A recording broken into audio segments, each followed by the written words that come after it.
Hey, what's up? What's up, y'all? We had a little technical difficulty on the first time, but we're back. We're here at the General's Report. I'm.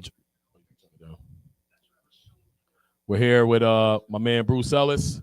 Bruce Ellis is a Navy man. retired Navy man out of the east end of Bridgeport. Bridgeport, Connecticut is where I was raised, but I was born in Beardsley Terrace. So he was born in the Terrace. You grew up on the East End, which is one of the toughest parts, right? The East End was a great place to live when I was a kid, growing up all the way up to 17. Okay. So tell us a little bit about yourself, Bruce. I know you grew up. You're a proud Hardin man. Hardin High School in Bridgeport, Connecticut, right? You're a proud Hardin man. Yes. Hardin High School was a great school while I was there for the 2 years. Class 86 was a phenomenal class. We also had one student who was in our class, a classmate who ultimately became a principal of our high school. Shout out to Carol Burt. Okay. So I know you have so much love for your and stuff like that. So we're gonna bounce around a little bit. The main thing is I want to try to talk to people and get their opinion on, this life and some of the issues that's going on and stuff like that in life. So I want to start off with just the high school thing, right? So you said you went to Hardin High School for 2 years because I know you moved from Jersey. You went to Hardin High School for 2 years. Coming from Jersey, how did you feel? What was the difference of coming from Jersey, where you came from? You could tell us what city, and from when you came and enrolled into Hardin High School. Well, when I graduated from Blackham Middle School, I moved to New Jersey with my father. And Newark, New Jersey was it's a good city, but the most I got out of it was predominantly black, and there were a lot of great things happening in this city. The creativity part was special. The arts is something that they really love in New Jersey, and they push in the high schools. Most of the kids that I went to high school with appeared in most of the '90s movies like Clockers, The Best Man. I went to school. Also, we had some prolific people in our class and who were under me. There was a guy by the name of Wyclef Jean was in our high school.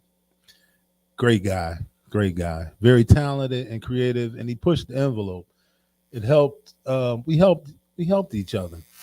It was a great school to go to. So when you came up from Jersey and you started going to, Hardin, right? When you started going to Hardin, what was the environment there? Like, what was it like inside of the school? For the most part, people actually went to class and learned and excelled. We had a lot of kids that were receiving a lot of awards. One of my classmates never took a final in 4 years of school. He had a 99.8 average when we graduated. Shout out to Daniel Nguyen from Laos, the country in Southeast Asia. When he first arrived, they were coming from a war. But when these people got to our school, they just they motivated a lot of people just by the way they took school serious, and it was a good time to go to Hardin around the '80s. We had a lot of great teachers. Um, my guidance counselor was also a graduate of Delaware State, Mr. Martin Lee. He gave me the foundation when I first walked into school. I didn't know what to expect. I knew I probably was going to go to college and you know do something because I had a great mother who gave me that foundation as well. But once I met Mr. Lee told me the first thing he told me when I walked in his class or his office was, "You're going to college, son," and I believed it. So when you went to college, I mean, when you was in the school, let's be honest that that's when Father Panic Village was still up. That's when drugs was kind of running rampant throughout the city. How did you kind of navigate through that without becoming a victim of your society? Well, if you have a great you have a black queen in your home who showed you how to move through the world and still trailblaze at the same time, you could do anything. You got a black mother who told you you could be anything and you believed it. And I knew I was going to college because the woman always was there when, when I needed her. And at times I remember my mother came to San Diego, and she came to my graduation, San Diego, California. And it was funny because that weekend I thought, I was like, oh, my mom, maybe they, she might not make it or whatever. And I probably was a little depressed, a little thinking she wasn't going to make it. And then I look up and my mother, yeah. That's what's up. So when you were on the East End, right, and you were going to school, and did you walk? You obviously had to walk back and forth from the East End. 120 days, never a day off in school. No shout out to James, whoever was the superintendent of schools at that time. So the East End, right? So you was over there on the East End. It was running rampant, full of drugs. I know you lived on the pocket, in the little pocket on Carroll Avenue that you kind of felt safe. What were some of your motivational or some of your motivation coming from the East End, other than your mom, that made you feel like, I can make it out of here? A lot of good brothers worked. A lot of good brothers and sisters worked at the Ralph Olo Taylor Community Center on Central Avenue. People like Mr. Murph, Mr. Ralph Taylor, who the center is named after his mother, who was a great community person when I was a little boy coming up, and the center was a place to grow. It was a safe place, and if you played basketball or you were about school, that was the best place to be because you were always with good friends and you had people always pushing you to be better or look outside, look past the drugs and do something with your life. People like Keith Pierce, Fly, Dennis, God rest his soul, grew up around Newfield. Good brothers that just kept they just kept good advice in your ear, and they made sure that you knew who you were. So you obviously the streets were worse back then, in my opinion, and I feel like there was a lot more murders and a lot more shootings in our city back then. What do you think is the difference now, where somebody like you and others your age, how they made it through there? What is the difference now for the kids out here that they don't take advantage of some of the local community centers and local programs? Well, I think the problem is, it's a lot of things that have taken place. There has been a lot of redistricting with people who have actually moved or who grew up in Bridgeport, but they moved, and now it's like you have new people coming into these communities, and if most of the houses are, I guess, rented, when you own things, the community actually has a stronger foundation because people care. And it looks like, I drive around this city sometimes and I will say, I just get a little depressed because it just doesn't look like a community that's thriving. It looks like a community that's basically on, sometimes on their last leg. And so, what do you think as a community leader and someone that gives their input a lot on what's going on in the city? What do you think needs to happen? Whether it's from the East End, the North End, what do you think needs to happen to help this city move forward? Well, I think the most important thing is unity. If you live on the West End, it should not matter. If you live on the East End, it should not matter. You are community leaders. If your job or your goal is to bring kids out of whatever they're going through, you need to start working and collaborating with leaders, with other people. Everybody in this city is doing their own thing, and it's not benefiting each community. It just benefits the kids that you know.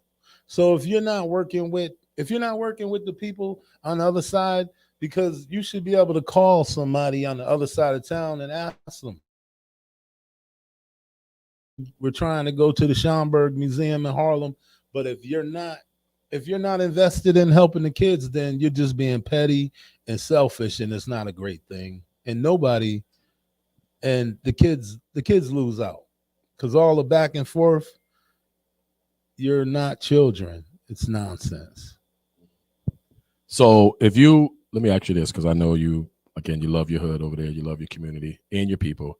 But if you can come up with one program, what program would you look to offer in your community that you think would be successful and help empower our community?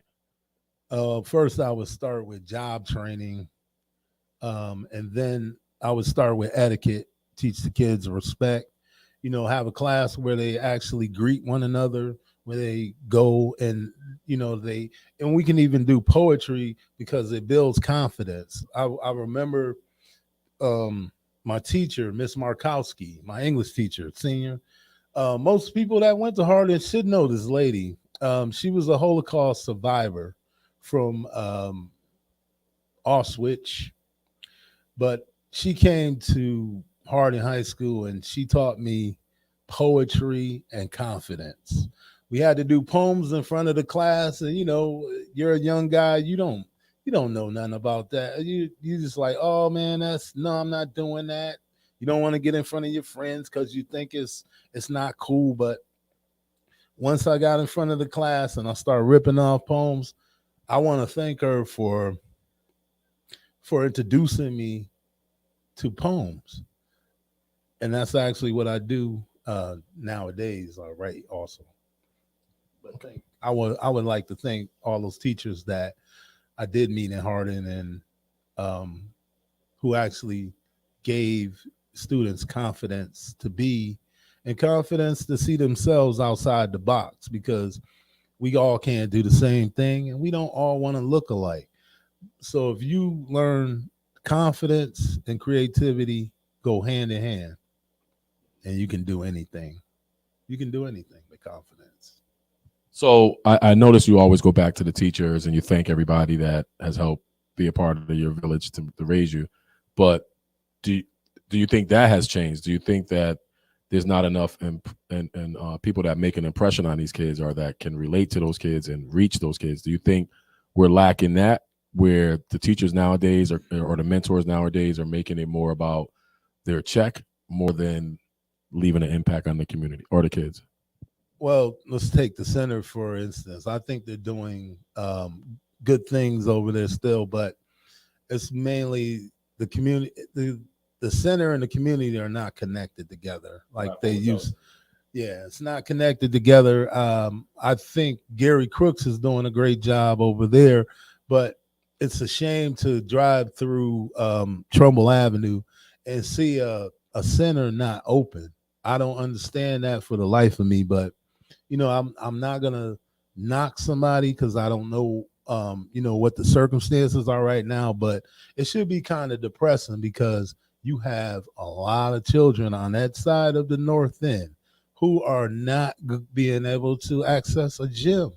And the one thing I'm really, it really upsets me is that we have all these centers, but where's the swimming pool?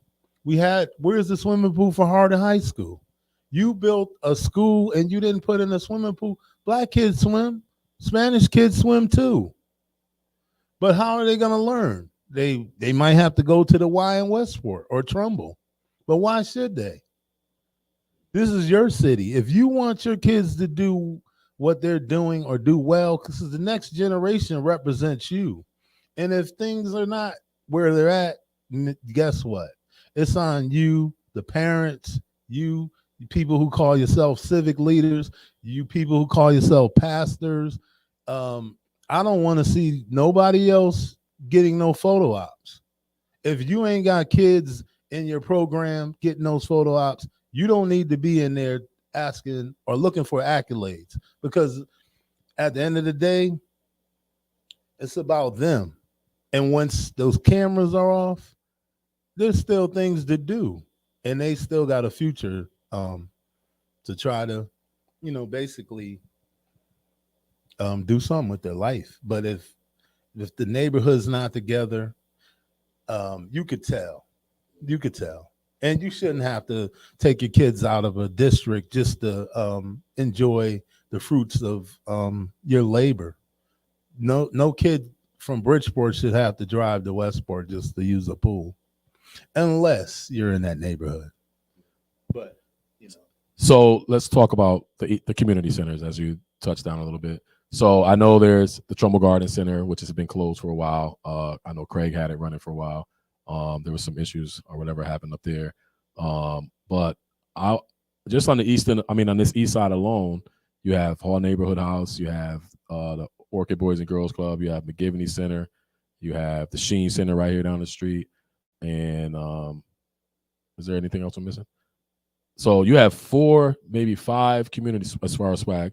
You have 5 community centers on one side of town, but I don't believe there's a community center on the west end.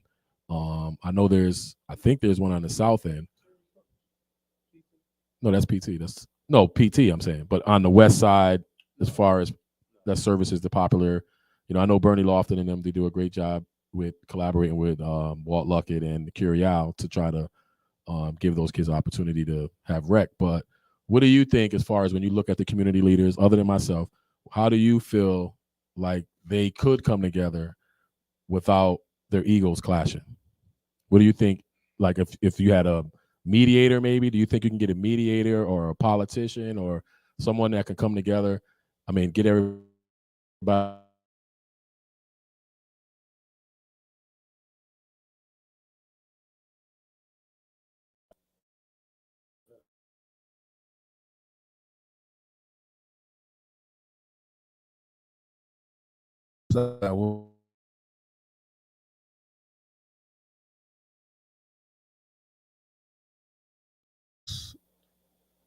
Everybody that just works together gets results. If you don't get results, that means you're not working together. And if you're doing something petty, you might as well just stop doing what you're doing because you're not helping nobody.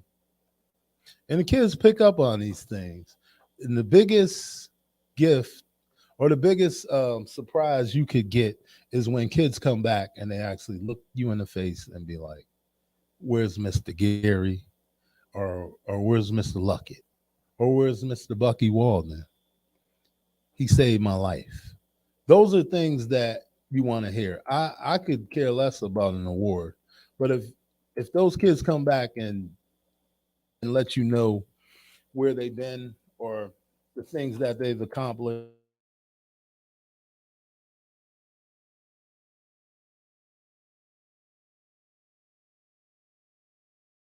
where by themselves. All right. So now let's talk about Bridgeport, right? Because I know you had to look at me like that, man. Sheesh. That's almost like I said a cuss word or something. So let's talk about Bridgeport real quick. And, what do you think as far as the city, as far as the violence? I know, again, that there was a lot of violence back in the days. It has been quiet lately. I'm going to give you all that. It has been quiet lately. But what do you think is really holding our city back? The biggest thing that holds any city back is the transition of power. The youth and the elders have to come together and break the gridlock. If the youth if you elder people ain't out there talking to these kids, you don't just talk to a kid just because he can play basketball. You don't take a liking to a kid just because he can play hockey, or you think he's just gonna go on and be some star. You need to talk to every kid you see that never talks or speaks to anybody else. There's a leader in all these schools, but if you don't talk to these kids, you won't know nothing. And the school could be a great place, but there needs to be more mentoring, and there also has to be more. What I would love to see is those who have served time. You are probably the first people that need to be up at somebody's school telling somebody about the pitfalls of life in the prison system. Let me cut you off there. So that's a good topic to talk about because I know Bridgeport is supposed to be big on the reentry, right? They're supposed to be big on the reentry. So I'm sure you know, being that you've been around the city and you know a lot of brothers around the city, have you, when you talk to brothers, do they feel like the city is really supporting them with the reentry programming? There might be a few brothers probably got, some city jobs, and it's cozy now, but I still feel like, and I've always felt that way. And a lot of my friends would actually tell you this. If you have served time, you need to be up at a school talking to a group, a large group. There's nothing fun about prison. I worked as a correction officer. There is nothing fun about prison. You take this stuff home sometime, and it affects your family life. And if you ain't have no balance, man, you just in the water. But that's the first thing I've always thought, that if you serve time, you need to be the first people putting together programs. Why? You need to be going up to the high school. Miss, can I talk to your class? Sir, can I talk to your class at Blackham? Can I talk to your students at Harding? We have a gang. If we have a gang problem, well, where's the OGs? And I don't want to hear, I hate going to barbershops because I don't like hearing old stories about what you did back in the day. What are you doing in the present? If you're not doing nothing right now, I don't want to hear about where you was on the drive. I don't care if you was on the East End and you had whatever. That's just not these kids need mentoring, and they need to know somebody went through it. Representation matters, and if you don't think it, just look at how your children act. So I want to touch on the East End a little bit because I know a couple years ago people was trying to throw your name in the hat. That's why you put it on so nobody could throw your name in it. But I know that I know that people were trying to throw your name on as a city council member, trying to get you to run or state rep and different things like that because you really do believe in your people and your community. So if you ever, what were one of the things that wasn't reasons why you didn't want to get in it, and what are some of the reasons why you would want to be a part of a city council or a state rep for the city? I just always believed in community, and I always thought the healthier the community, the healthier lives are. And if the community is not healthy, if you feel bad about your community, you bring that depression everywhere you go. You might have some happy moments, but there's times when you walk out your house and you're like, wow. And there's nothing that's the worst feeling when you walk out your house. You're supposed to walk out your house with a smile because you're going to work or you're probably going to church. You're not supposed to get that smile you're supposed to have that smile when you walk out your door before you even walk into church.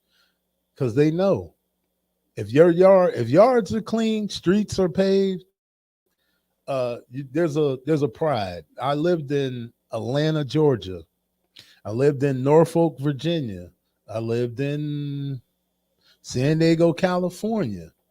And I would tell you, you could call people country all day, but those people were some of the best people I ever met in my life.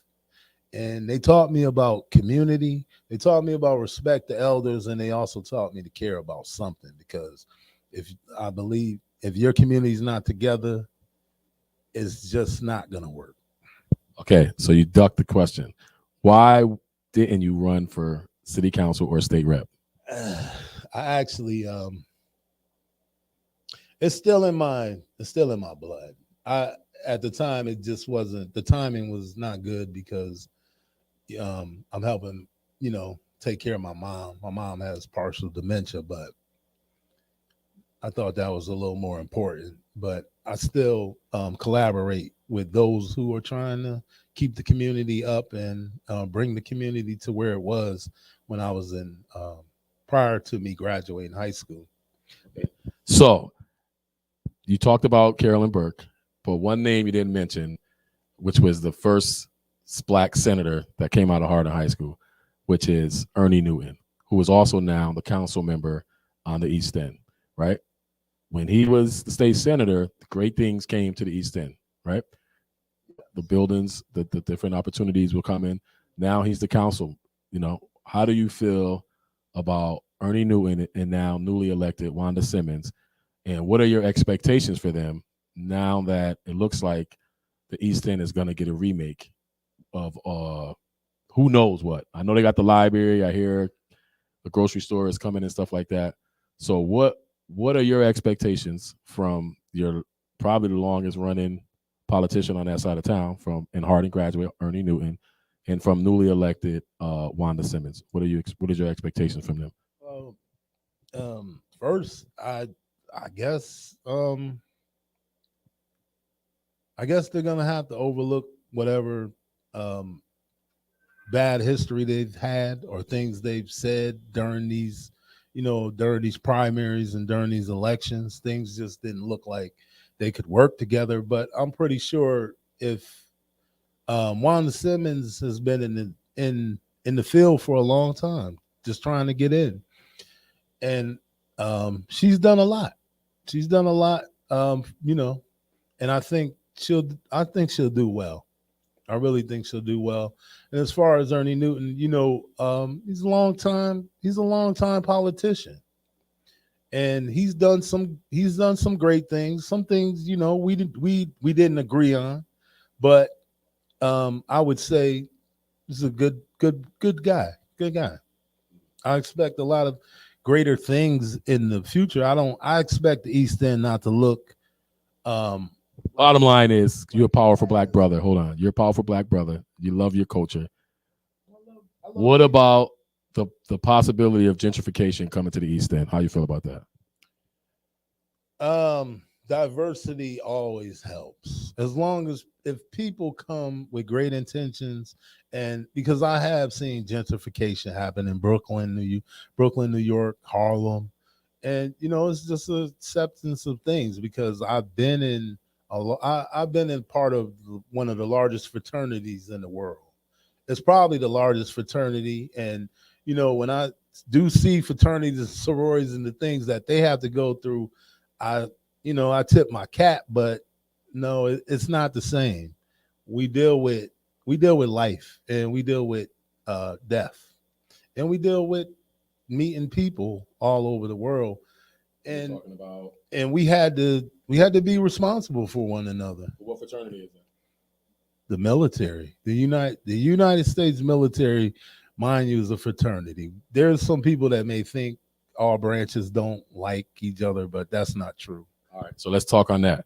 So I know I had a guy come here. I did a radio show with Big Man. Shout out to Big Man from Hot 93. I did a show with him, and I talked about some of the things that we wanted to bring to the community. And when I came back the next day, or that week, there was a Army guy out here. He was sitting in the car. I was like, what is this guy doing outside the building?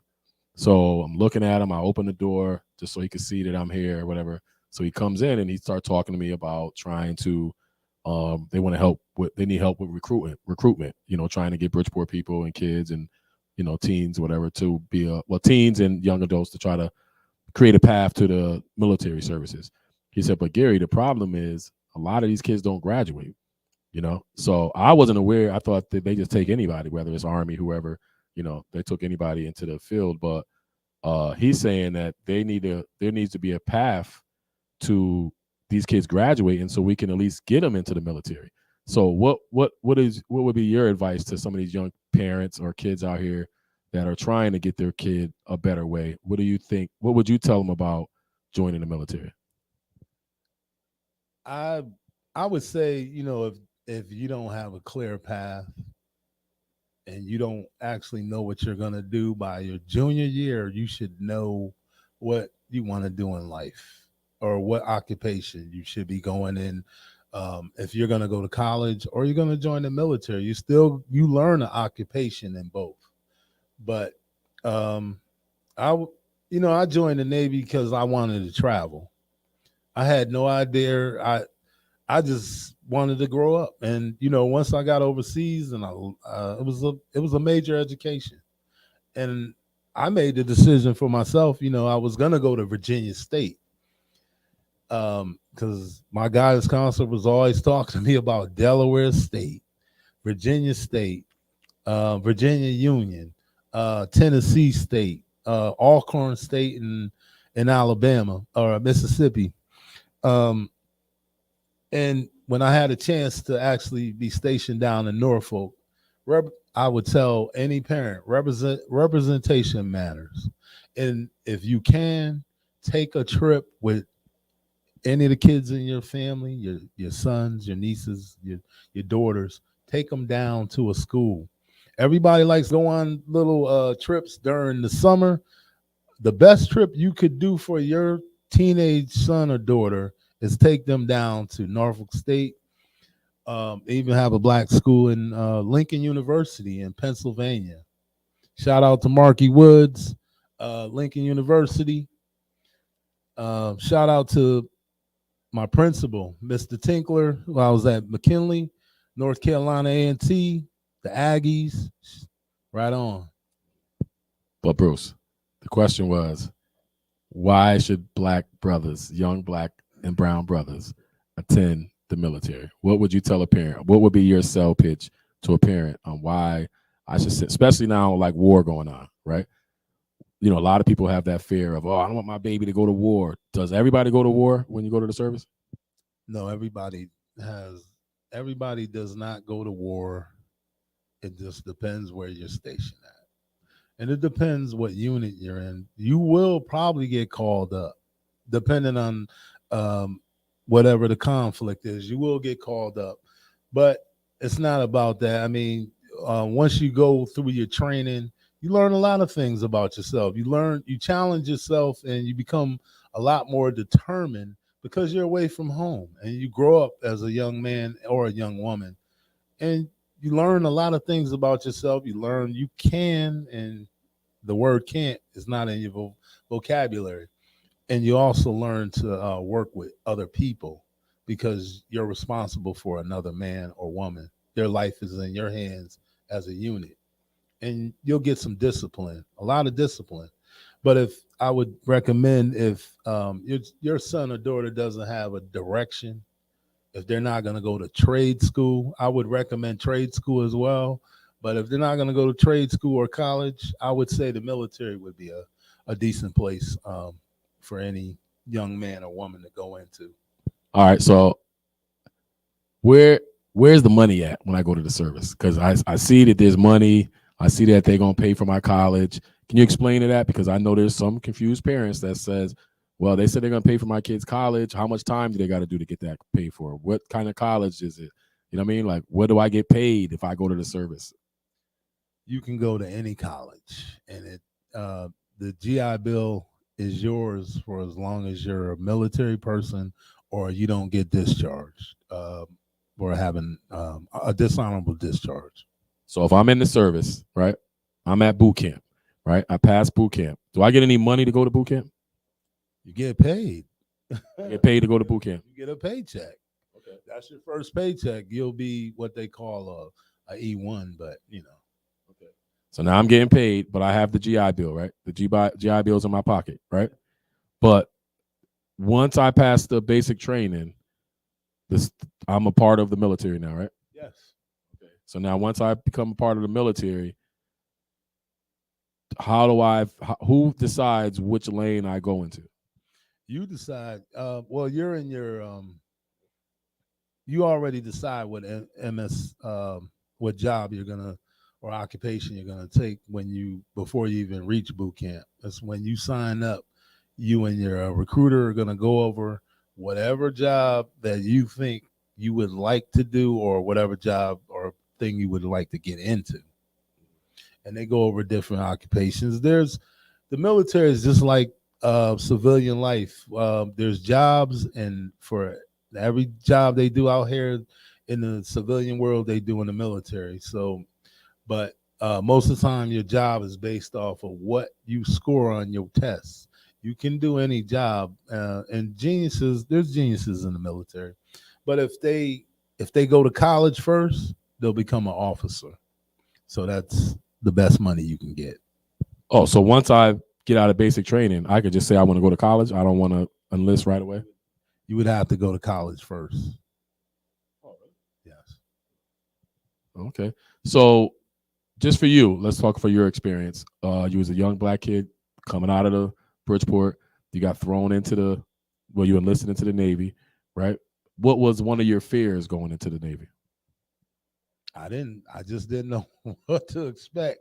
Living on a ship with 5,000 men, you never know what to expect. But you learn as a family before you even get to your duty station. You become a unit, and you learn to trust other people, and you grow.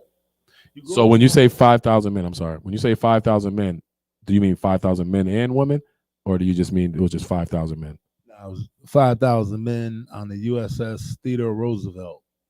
So there's no females on those ships? Well, they do have co-ed ships, but I was never on one. Oh, okay. Just we gotta have clarity. We gotta have clarity. There are co-ed. There's a lot of pitfalls being on a co-ed ship. Do they have all female ships? No, I don't think so. That's the Coast Guard. Yeah, that might be the Coast Guard, but there's like a good mixture. It's a half and half thing, men and women. Okay. So you did the military thing. You got out of that, and you fell into corrections. No, I actually started working in special education. Shout out to Mr. Doopy.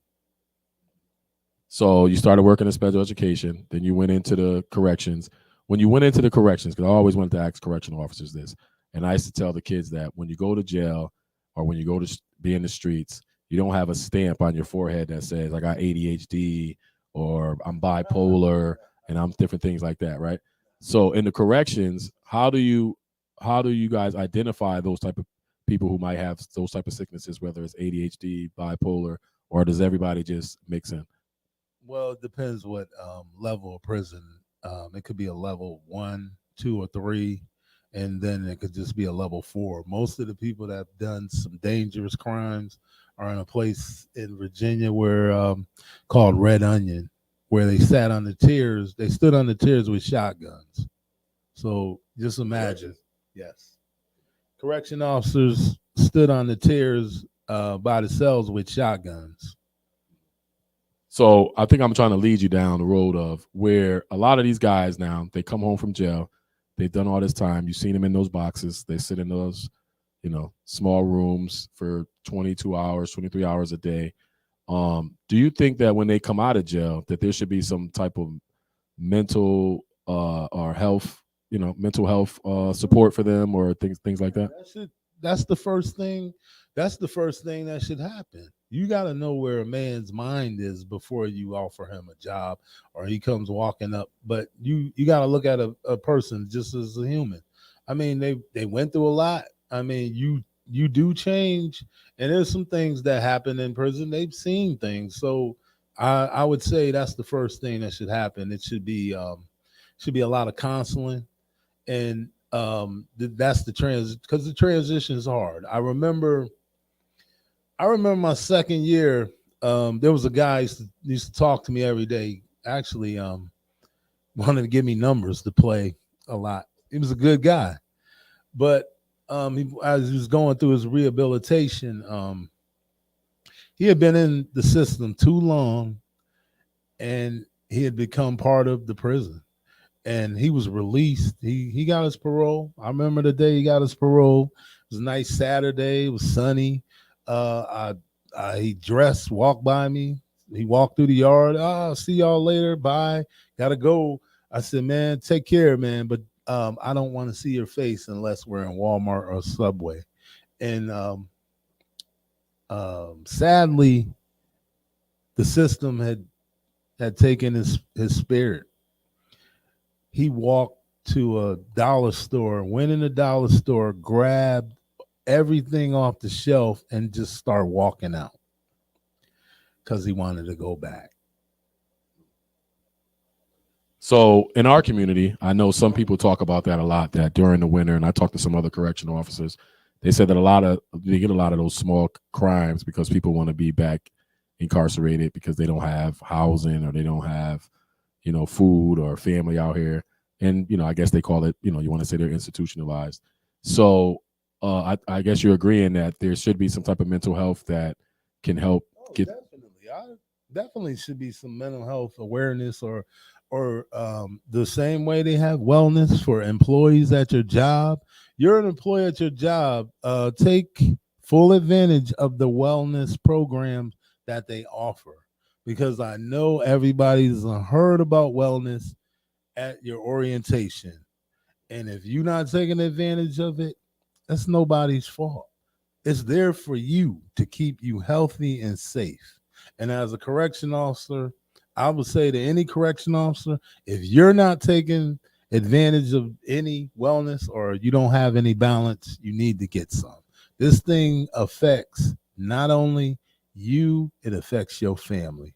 So if you're at your job and you doing 16 hours around grown men all day, you haven't left the yard, and all you see is altercations, interactions of simple things being said to your ear, you better find balance.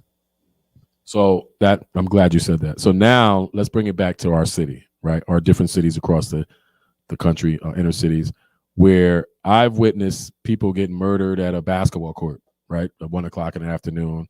But there's a scheduled basketball tournament at 5 o'clock, a basketball league, and kids are saying, "But Mr. Gary or JoJo, are we still having our game today?" I think that just in our communities, when kids get killed or somebody gets killed and they go to the store and they might be out there 8 hours, but as soon as they wrap that body up and they clean up the crime scene, kids or people just flowing in and out of that store like the person never died. So what would you say needs to happen for the youth and just the people in our community? Because I feel like we're all suffering from some type of mental. Well, the first thing I would say to adults, you have to talk to the kids before you come up with programs and things you think they would like.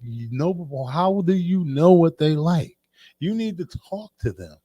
If you don't talk to the kid and then you have basketball, you got 4 kids that don't play basketball but love something else.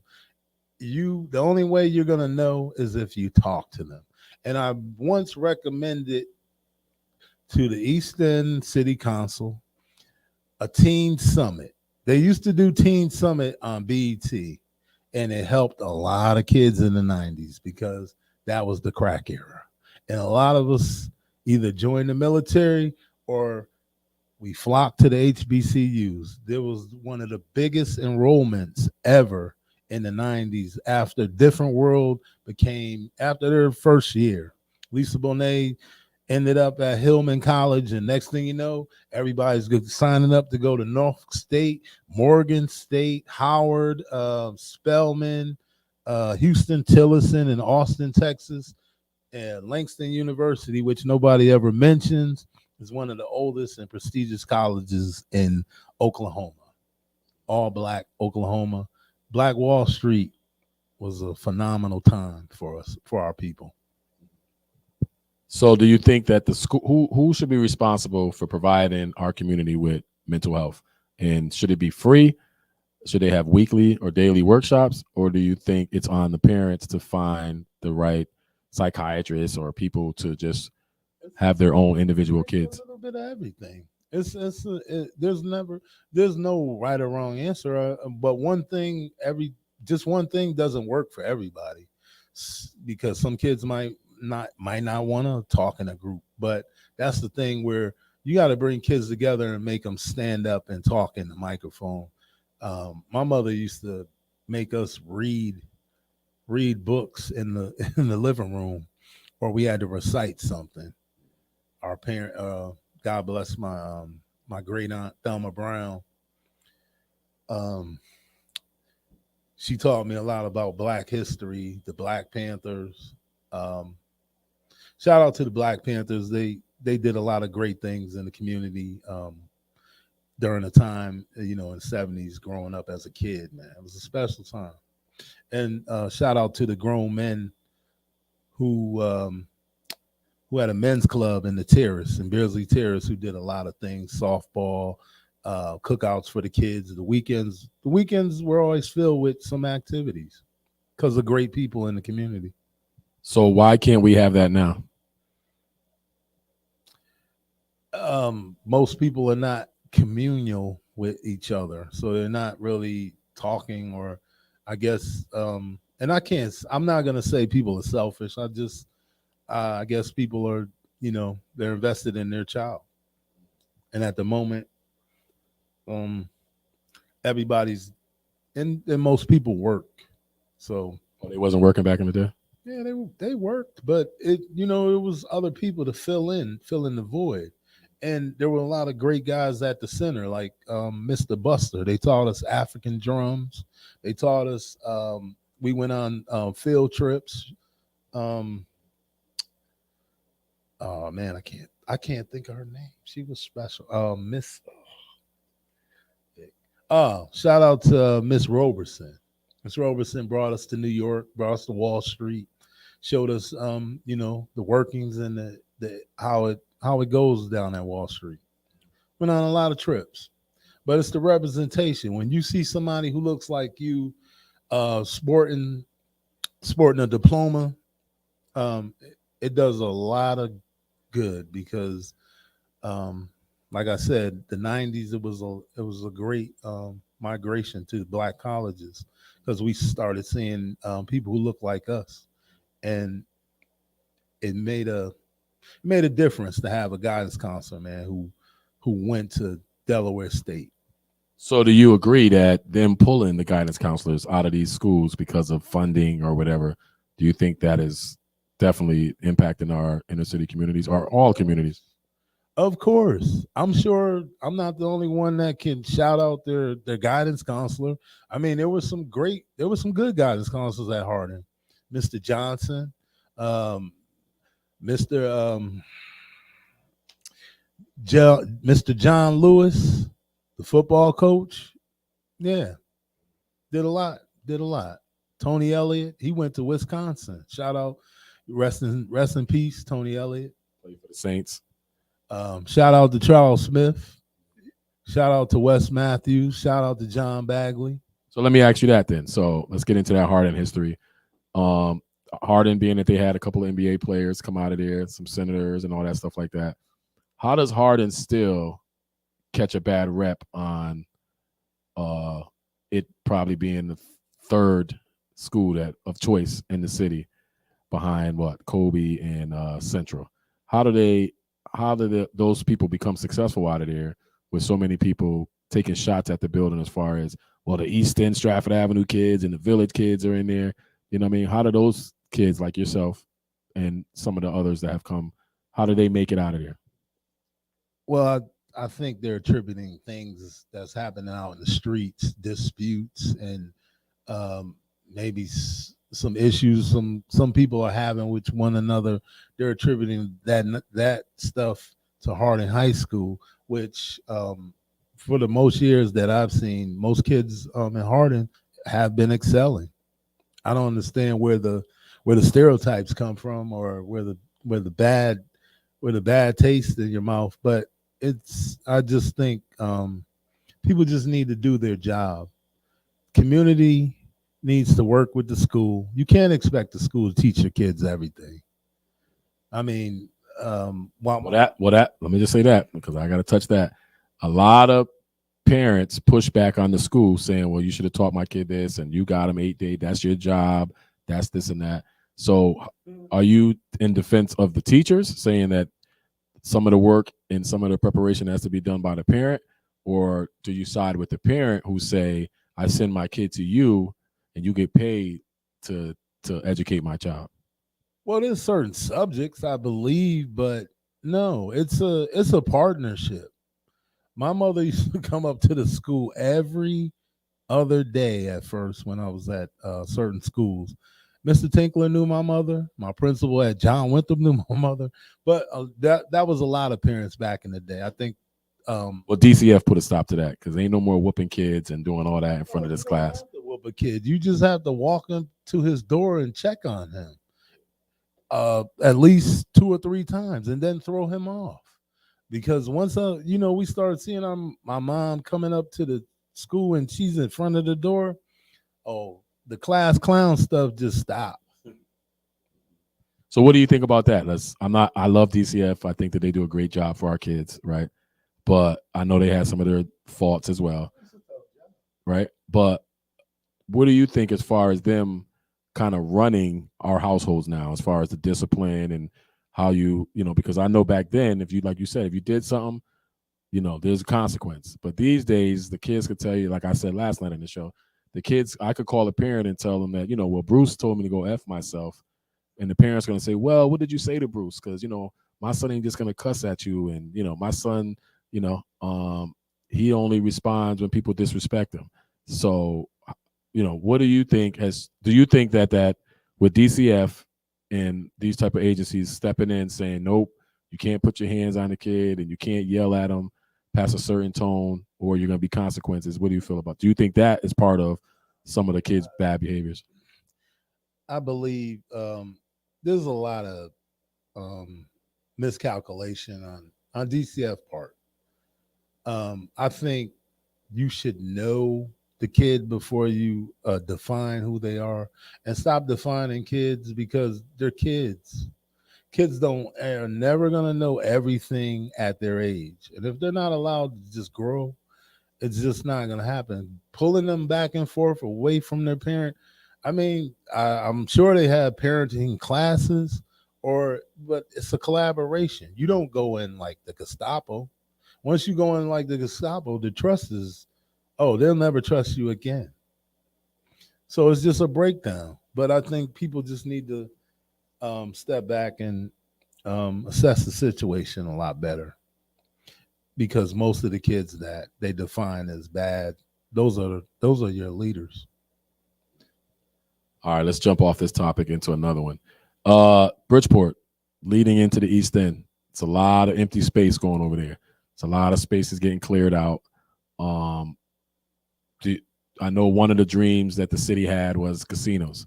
Do you think that the casinos would have helped your community? No. We've seen, the thing about when other people move into your community, no respect. It's not just Bridgeport. It's plenty of places. No respect. You just move into the neighborhood and then you decide you want to make rules for a neighborhood you just moved into. And you don't even talk to the people that have lived there forever. But you just look at them as in a biased way. But if I buy the house on the East End, whether you've been renting on the East End for 40 years, do I have more say over what should happen in that community if I come in and buy my house in that community? No. Unless you're gonna start a community group, you ain't nobody. You're not a leader. You're not an absolute leader. You have to collaborate with other people. It impacts your community, and it's respectful. It's disrespectful when you just move in and you don't talk to nobody, and you all of a sudden come in with, and new ideas are cool, but work with the people. Every community I've been in, and I hate to, I don't like to always bring up another city or town because I'm not comparing the two, but I just know, when I lived in Atlanta, shout out to the Muslim brothers, Brother Sharif, for the work he did in an historic community in Atlanta. Shout out to T.I. for all the stuff he's doing in his old community. When people come together, old, new, because it's a collaboration. Community means people work together. And when you go around and you see communities that look like they're alive and they're thriving, that's because not one person has made the decision. They look to the other people because you got to live with other people unless you're on your own island. So let me ask you this. So now when you look at the different sides of town in Bridgeport, the East Side, the East End, West End, North End, a lot of these places, these sides of town are prospering, right? But when you look at the East Side, I could say the east side of Bridgeport and Fairhaven and New Haven, and different sides of towns in Waterbury and Hartford that are heavily Hispanic. What are the differences between how the Latin people or West Indian people, how they support each other, and the difference between our culture? Well, well, I think they had to support one another, or because they were coming from another country. It's easy to, and it was taught. I guess your country, you're taught to stick together, not always for a good, to protect other people or to keep people out of your community. But what I have seen in my lifetime is going to places like Dominican Republic, um, Puerto Rico, a lot of parts of Mexico. There's a lot of black people in Mexico, black Mexicans. Love it. Um, Shout out to my Ecuadorians, by the way, and my Mexicans. What up, Tony? And shout out to the Honduras, and they work together. When I was a correction officer, they stuck together. The laundry was always done. Their area where they slept, you could have probably ate some off the floor. And when somebody else came in and they didn't have no commissary, didn't have nothing to eat, somebody was always at the back rec door with a bag. Soon as they seen a guy, or they knew a guy went through the motions, or came, just arrived to the building. New guy arrives to the building. 3 guys are in the back rec yard with a sheet of food, bed sheet of food, because that's their homeboy. And so when you see their communities, it seems like in their communities they're buying up all the properties and the stores, and they opening up businesses all over the place. So why can't the East Main Street be put on the east side? I mean, on the east end, as far as numerous stores and businesses popping up all over the place, a lot of black-owned houses, or maybe you could correct me. Is there a lot of black-owned houses and businesses on the east end? Yes, there's still a large number of people that still live there. My mom's No, that own the houses there, that own the houses or own the business. I know Braxton owned that whole corner, and different people like that. The Jacksons, they own their spot. But I'm saying, as far as the houses, I know a lot of the Hispanic people on these sides of town, they own their own.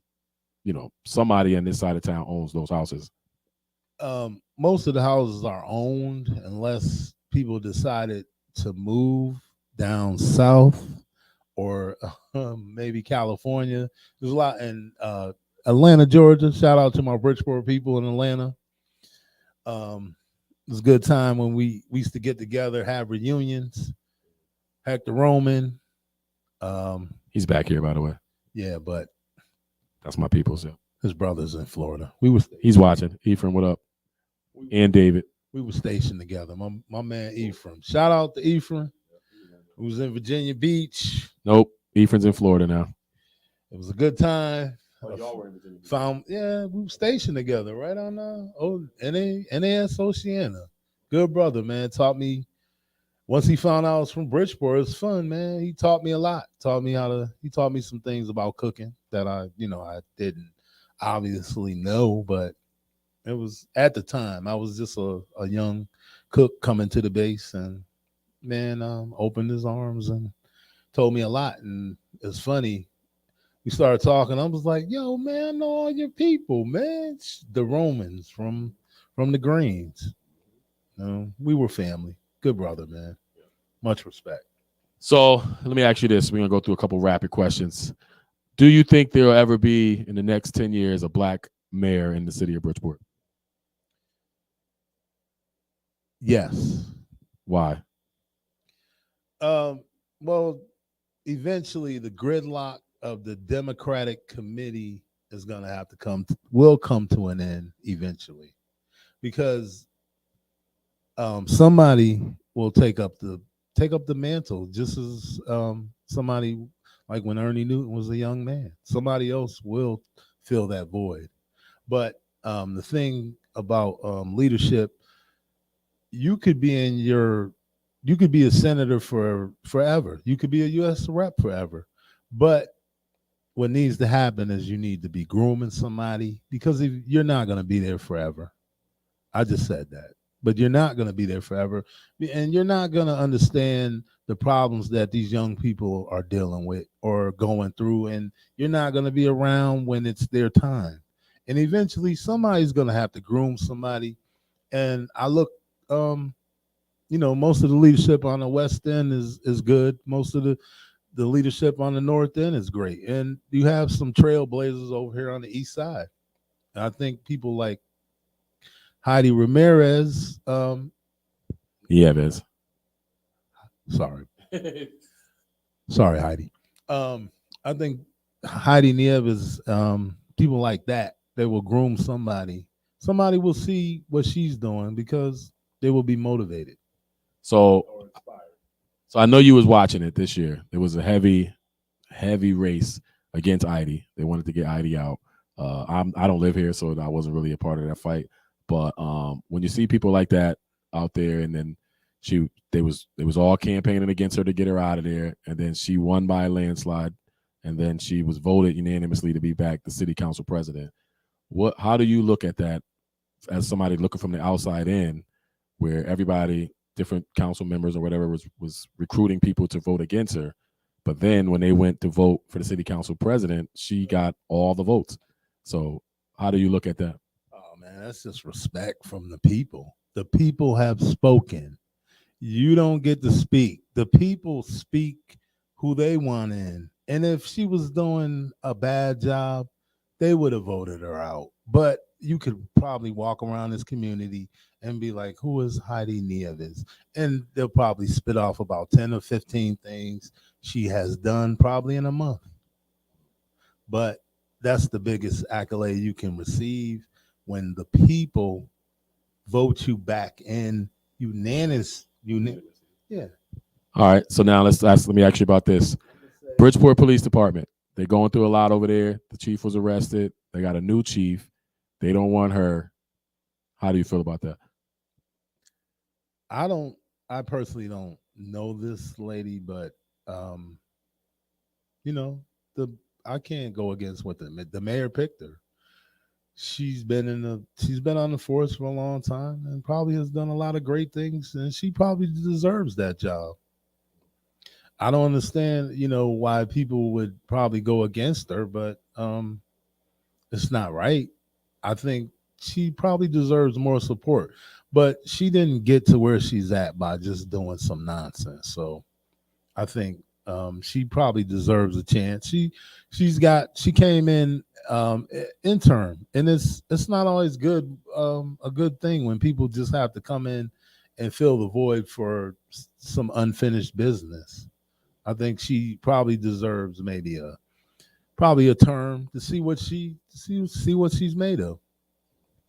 So now I know the Bridgeport Fire Department, they have their first black, he's the acting chief. How does that make you feel, knowing that there's a black acting chief in the city of Bridgeport? Can I say wow? No. No, I mean, actually, it's a long time coming. It's something that, through the 70s and 80s, as you saw, what people had to go through, what minorities had to go through just to get city jobs, or actually get a place in the fire department. And shout out to Dave Daniels, the things he had to go through. The force was against him. Well, Dave Daniels was officer friendly. Everybody knows Dave Daniels. He did a lot of community stuff and was in our community. And, so shout out to Dave. I know he ran annual camps and things for free, but he was somebody that looked like us.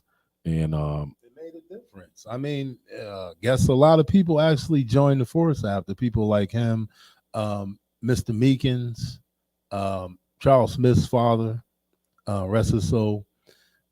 These were good officers, and a couple other guys, they made you, and a few of my classmates are actually police officers. Shout out to Hardin High School, class 86. It makes a difference, but if they're not walking through the community or actually talking to people, there'll never be no trust. I mean, a lot of things probably would have been figured out, like cold cases or crimes or things, and that whole no snitch stuff For the birds. is for the birds. It was always for the birds. It was whack to begin with. If somebody gets shot on your street, why wouldn't you call the police? And if it was your family member, you would want somebody to call the police or to tell you who did it. Somebody, that whole no snitch thing, when I was coming up, I looked at people like, you must be you must be a fool. But we only got like 3 more minutes, so I just want to ask you a couple more questions. So one other question is, how do you think the HBCUs need to share their information and recruitment through the Northeast? How do you think that they can help us enhance? And what are your experiences and what is your sell pitch to why our inner city youth across the country should attend HBCUs?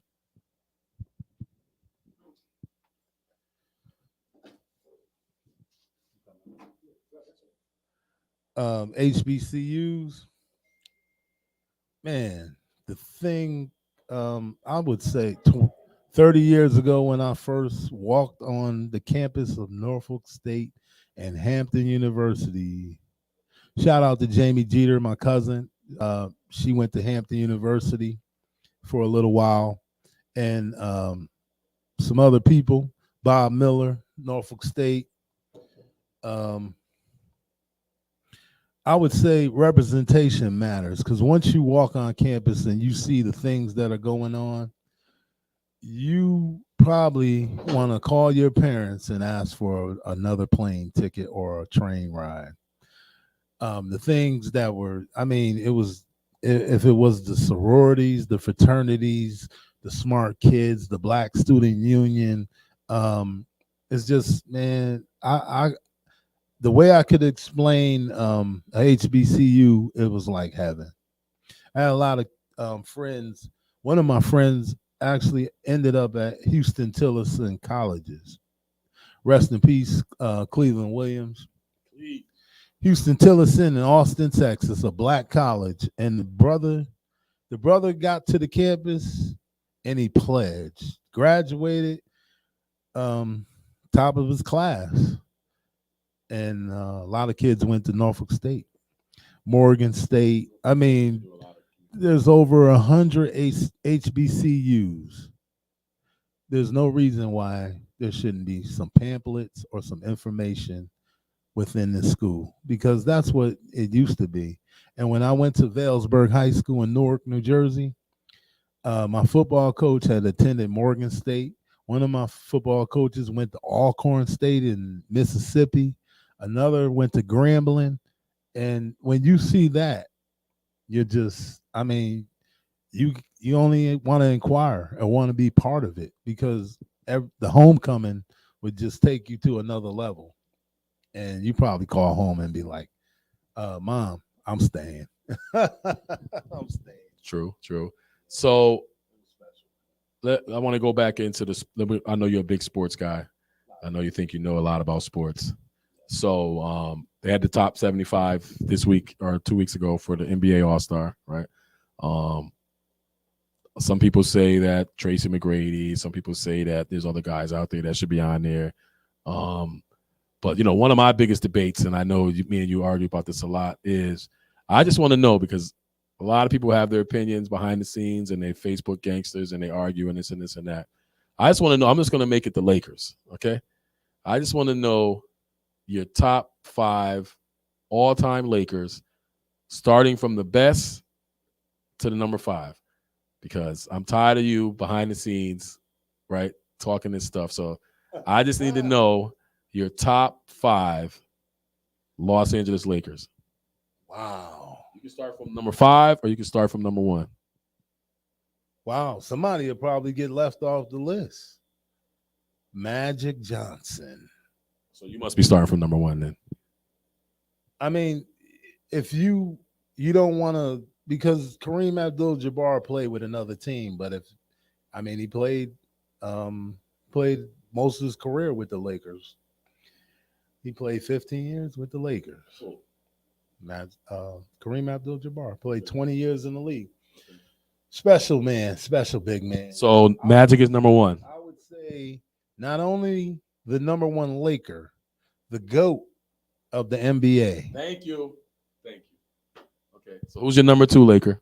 The number two Laker, Magic Johnson. Oh man. He's number two? Yeah, Magic's number two. Kareem's number one?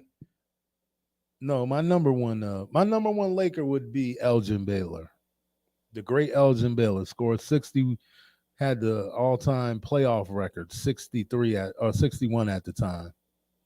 They went to the finals eight times and they lost to the Boston Celtics. All eight. But so how can you put him over Magic? Because Elgin Baylor, man, he was 6'5". He could do everything. Magic is 6'9". He could do everything Magic could do and even more because he was the one that implemented the moves, man. He was just a special ball player. Man could pass, he could shoot, and there was nothing they could do with him. 58, he scored 58 points. All right. So you got Kareem is your number one. Elgin is number one. Kareem is number two. Magic is number three. Who's number four? Number four, Mr. Basketball, Jerry West. Wow. This is getting interesting right here. So that means there's only one left, and there's going to be some people going to be mad. So I'm assuming this has to be left for either Kobe or LeBron. The number 5 Laker all time, the leading scorer for the most championships. The leading scorer for the organization with the most championships. Mr. Kobe Bean Bryant. Now, this is a question you had no idea was coming, right?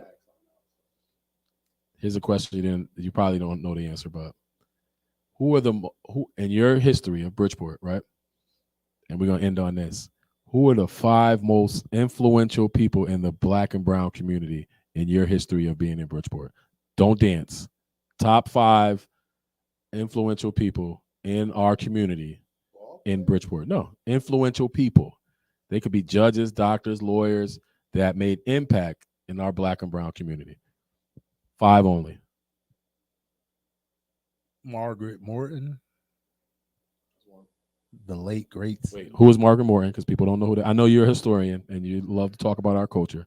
So Margaret Morton is the late great state senator of Bridgeport, of Connecticut. Okay. Ms. Margaret Morton. Number 2. Number two. It's not like they're number 1. She's number 1, but just top 5 influential African American or Black or Hispanic people in our community. Miss Ralph Ola Taylor. Anybody that gets a community center named after them, and they did a lot for the community. These 2 people were very influential in my childhood. Take your pick. Any 2 of Mr. Tisdale, Charlie Tisdale, and why Mr. Tisdale? Mr. Tisdale did a lot for the community, and he was a great representation as a Black man. That's 3. Him and his wife, and Miss Tisdale. That's gonna be your 4th? Jetty Tisdale. Okay, so you got 1 left.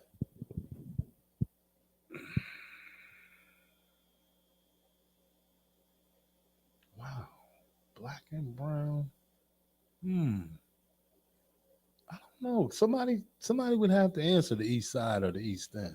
No, it could be the East Side or. No, I'm saying in your history, in your life, who were the top 5 people that you can say? They don't have to be East End. It could be any side of town. Mr. Gomes, the late great Senator Mr. Gomes. Him and my father were they were shop guys. They were shop stewards at Carpenter Steel. They were shop guys. They actually were doing things for other people back then. My dad did a lot in the community. He was a milkman in the Terrace, and he Also owned a fish and chips on top of the hill. So he taught me community, entrepreneurship, and just how to be a man sometimes when he was present.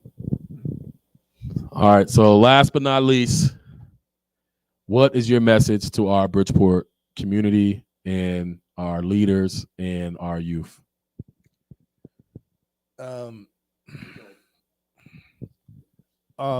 First I would just say,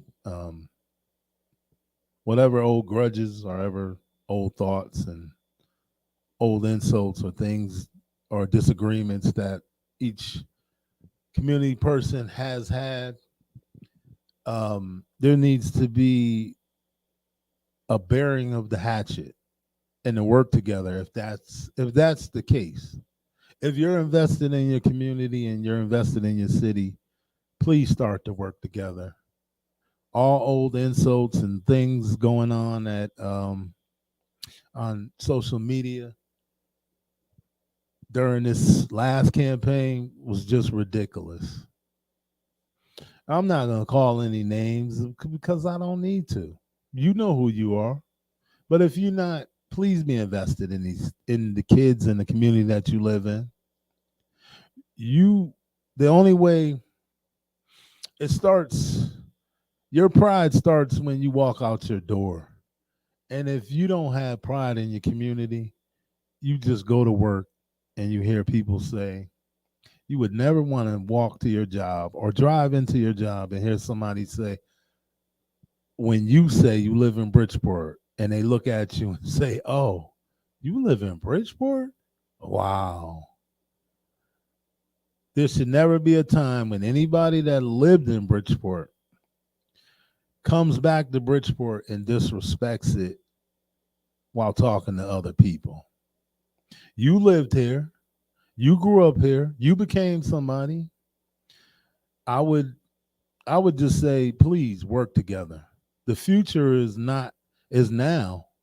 And if you're not working for a future, you're just being petty and you're not doing the right thing.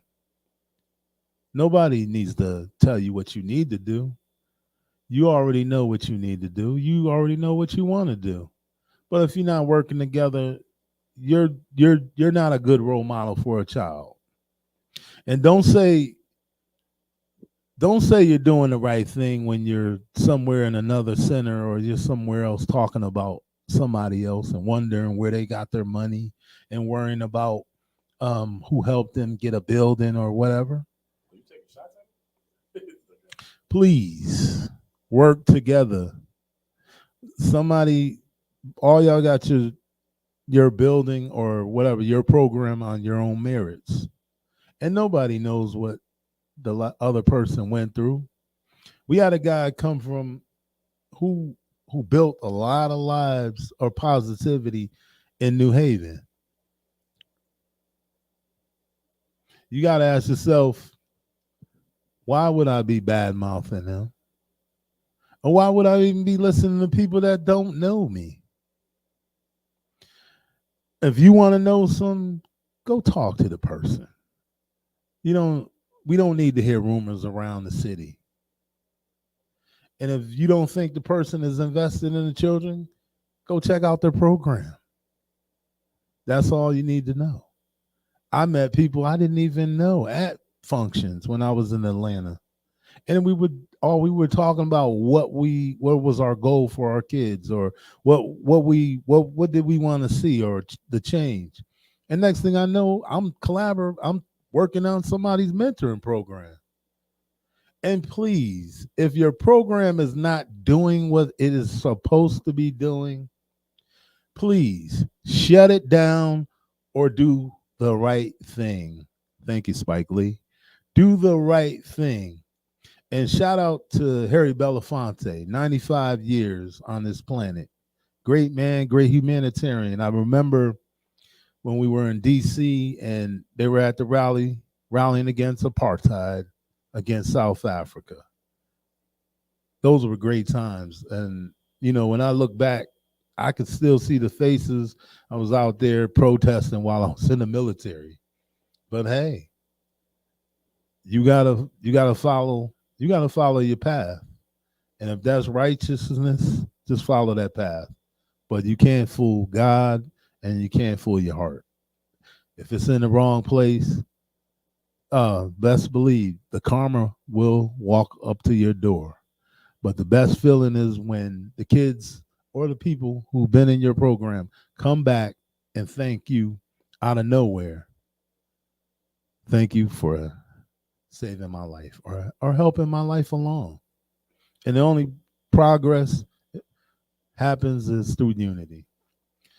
So I like to say, in closing, peace to all those who stand by the children and do the right thing, and peace to those who give other people their accolades just because and not competing, because it's not a competition. It should be to save lives and keep this thing going, because we can't have the same results that we've had in the last 5 years. And when we look on TV, what greater feeling to see somebody like a Nadine Doman coaching at Rutgers University. Big homie. That's representation. And the city should be, there should be a connection to ball players who came out of these places and done great things. There's no connection. The kids at Harding should know who Charles Bentley is. They should know who Frenchie Tomlin is. They should know a Derek Russell. They should know a Wiz. We shouldn't have to recant what Wiz did. They should know Charles Smith brought those championships with other people. They should know a Buddy Jordan walked through these halls.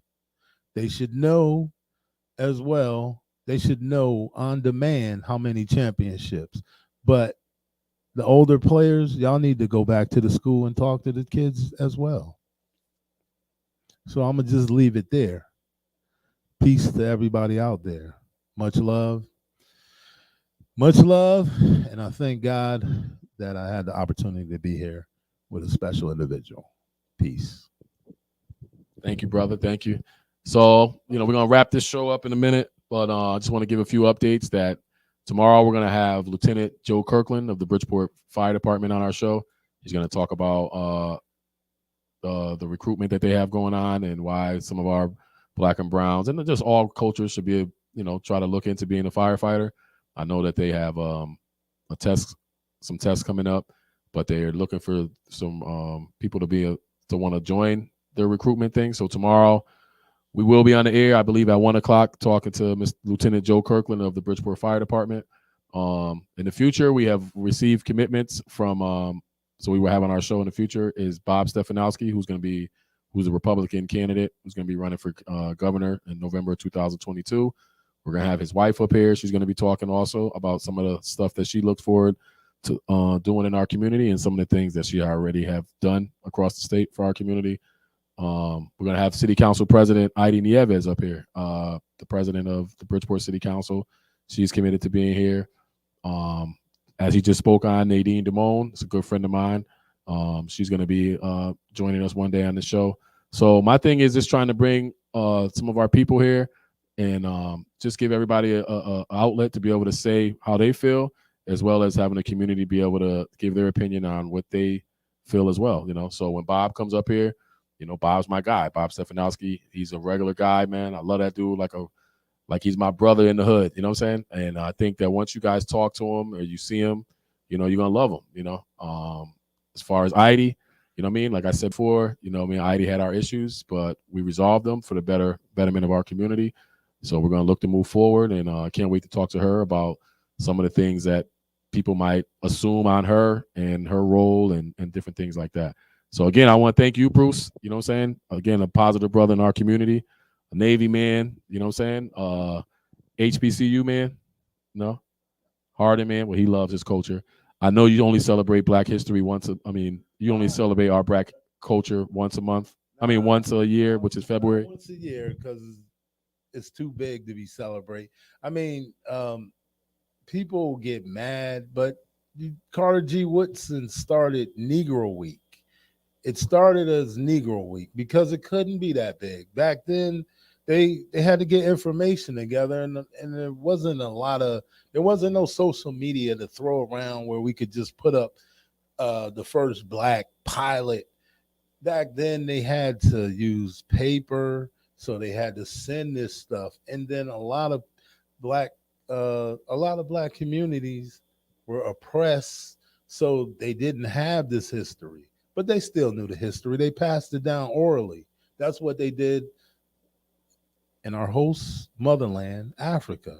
They passed it down, and the things I saw on the wall in Egypt was So with that being said, Bruce is going to commit to us twice a month. He's going to come up here. He's going to talk about our community and some of the things that he saw, but he's also going to give us more information on our culture, because I think that we need positive brothers out here giving us some history on our culture and people that we need to know, and just empowering our people and believing in our culture. And even though we, as you said earlier, with the Hispanics and the different cultures that they were bred that in their countries and different things like that. I mean, some of them were going through oppression in their own country. So Mexico. well, we're not from here though, right? Our culture is not from America. We're from Africa, right? Well, partly. Okay. Some people were here and some people weren't. Okay. So that's a whole nother conversation that we're going to touch on, because I always mess with Bruce about, our travel. They just didn't keep records. Exactly. So we're gonna chime in again with him next week. But tomorrow, please listen. Please join in if you can, or share it, because we're gonna have again Lieutenant Joe Kirkland on here from the Bridgeport Fire Department.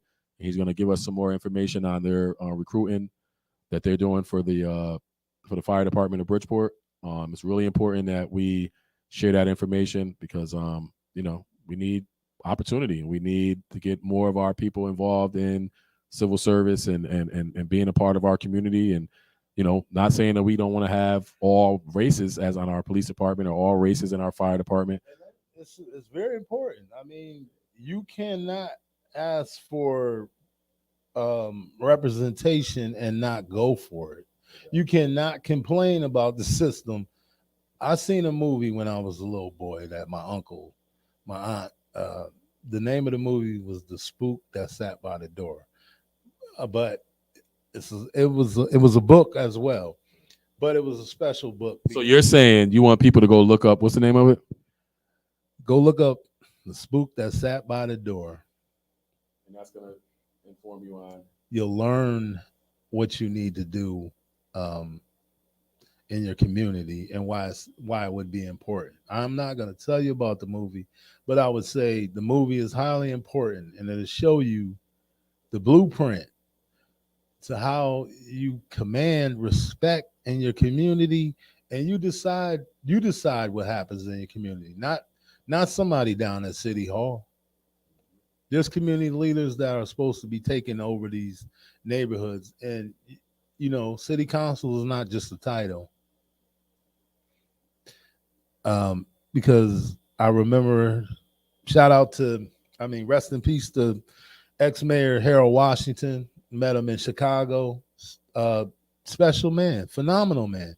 Brought all communities together. First black mayor of Chicago. By the way, black man discovered Chicago. See, here you go. So next week we're gonna have my man Busy B, Bruce Ellis, back on the show. I thank you for coming on the show, brother, taking some time out of your busy week, and thank everybody that jumped in and out of the live. I'm sure some of y'all again will watch it later on tonight while you're laying in your bed, our first thing in the morning. But again, tomorrow, 1:00, we're going to have Lieutenant Joe Kirkland on the show. Again, I thank y'all for watching. Thanks for coming out. God bless. And you know the rest. Deuces. We out.